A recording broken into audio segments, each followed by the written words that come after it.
Hello and welcome to EVE Online, new series done by myself and my son, and we're going to be looking at some of the things that they've changed and essentially sorted out. We're not going to be covering a lot of things like we would do before, simply because essentially we already have the videos for like the career agents and so on. We're going to put them into the proper playlist and enable you to essentially carry on. So in coming into the game, a lot of people are very confused over the races and bloodlines. What should I choose? What's best? What's this? What's that?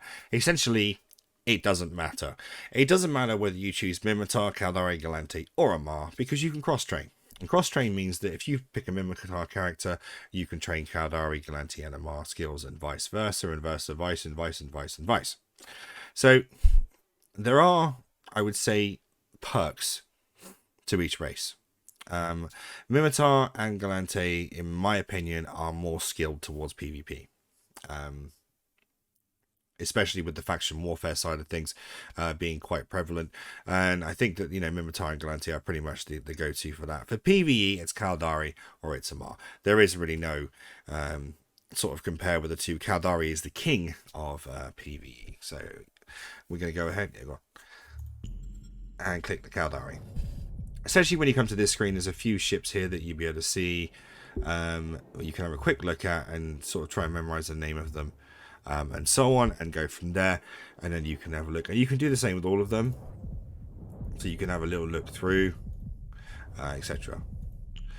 At this point of the character creation, it makes no difference which of these you choose. It's basically based on kind of an RP situation, lore, where you want to go, what you kind of want your background to be. That's pretty much the only point of actually having this particular set of different bloodlines within each race.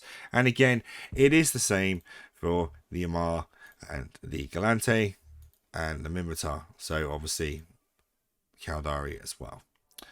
Essentially, you pick any race, male or female, doesn't really matter, really. And essentially, that is what you're going with here.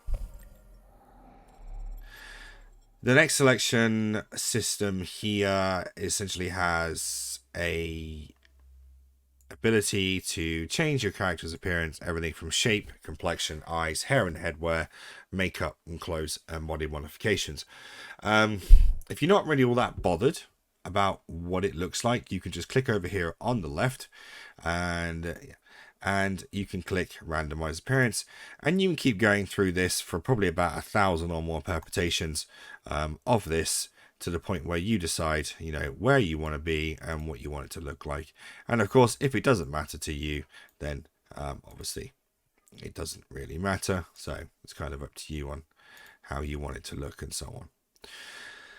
In game, there are clothes, headwear and stuff like that, which you can buy, which will make your character look really cool. There is armor sets, there is clothing sets, there is monocles, headwear.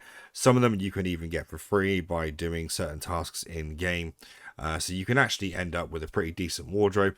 And also, of course, during a lot of the holiday seasons, CCP games, i.e. EVE Online, will do holiday events. And in these holiday events, you'll get login rewards. And a lot of times during these login rewards, you will be given avatar equipment to shape your avatar. So it really doesn't matter at this point. But if you're into this sort of thing, of really sort of wondering what you want your character to look like, some people obviously do, and some people obviously don't. And the next screen is what they call education. Okay, so essentially you choose where you want to start, and this essentially means where you're going to start in terms of in-game. So the Caldari have 3 new player systems. Each race has 3 new player systems. And that essentially doesn't affect your ability to do things in game. It just chooses a system of which that you will start in, and of course where the career agents are from you, and so on. So essentially, as he's creating the character here, it really doesn't matter at all. Okay, so that's part 1, and then we'll be doing the login in part 2.